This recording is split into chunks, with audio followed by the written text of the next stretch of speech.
If you are passionate about Chelsea Football Club and are always looking for the latest news on the transfer market, this is the right place to be. And in today's video, updates on the football market.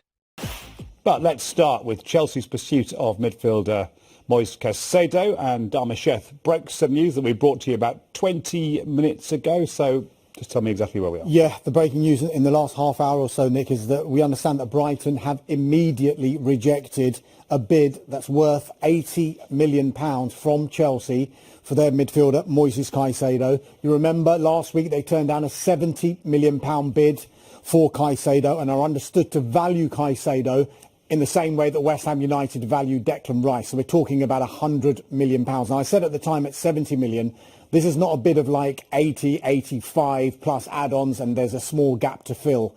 This is a big gap to fill, 70 to 100. That's a £30 million gap effectively. And for them to immediately reject the 80 million means they are standing firm on their valuation of the player. Now, I'm also told that there are no active talks now currently between Chelsea and Brighton. And Chelsea are now deciding whether to go back in with an improved offer on the £80 million or say, OK, we're comfortable with what we've done, but that's enough. We're going to focus on other targets. As far as Brighton are concerned, we're told they are committed to keeping the player. They do not want to sell him. And manager Roberto De Zerbi has maintained that he wants him to stay. We know that at the end of last season, he did say, look, there's a chance that Alexis McAllister and Moise Caicedo could leave. McAllister has gone, and he's gone to Liverpool, but they're standing firm with Caicedo unless they get the big money that they value him at. And is their firm stance, their hands-off stance, given extra credibility by the fact that they did stand firm in January when Arsenal wanted him? 100%. If you go back to January, Arsenal made two bids, the latest of which was worth around £70 million. Chelsea were interested then as well. But Brighton's decision then was, we believe that he's going to have a good season. And once he's had that good season, come the summer, it's not just going to be Arsenal and Chelsea who are going to be in town.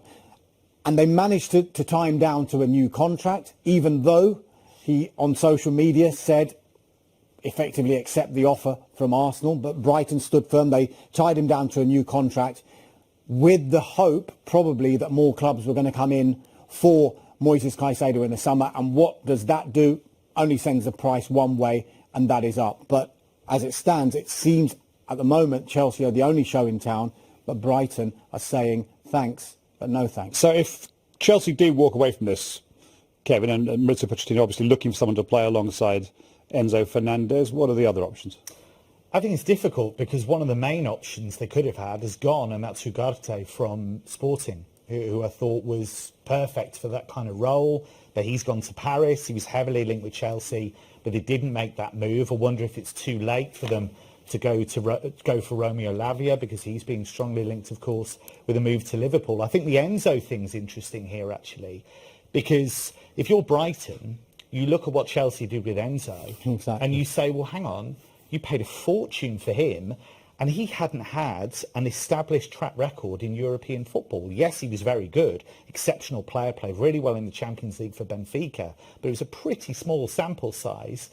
So they'll probably say, well, if you were prepared to pay that, you should pay it for Caicedo.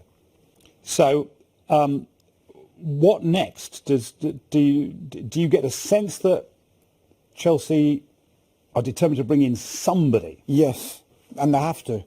I mean, the number of players that they have released in this transfer window, particularly midfielders, and Kevin mentioned one there in Romeo Lavia. Now, we do know that Liverpool are expected to go back in with a higher offer, having had a £40 million bid rejected. But we also know that Chelsea are very, very interested in Romeo Lavia as well. And we're told that personal terms for Romeo Lavia, be it Liverpool or Chelsea, neither club is going to have a problem sorting out those personal terms.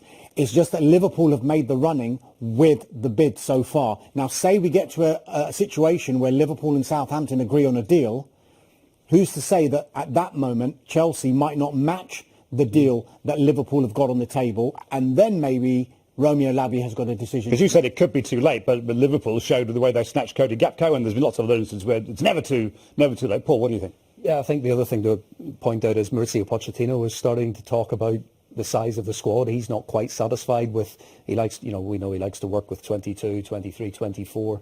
He's nowhere near that yet. So again, not just in central midfield, but also the left-back situation. He's been asked questions about it on the summer series.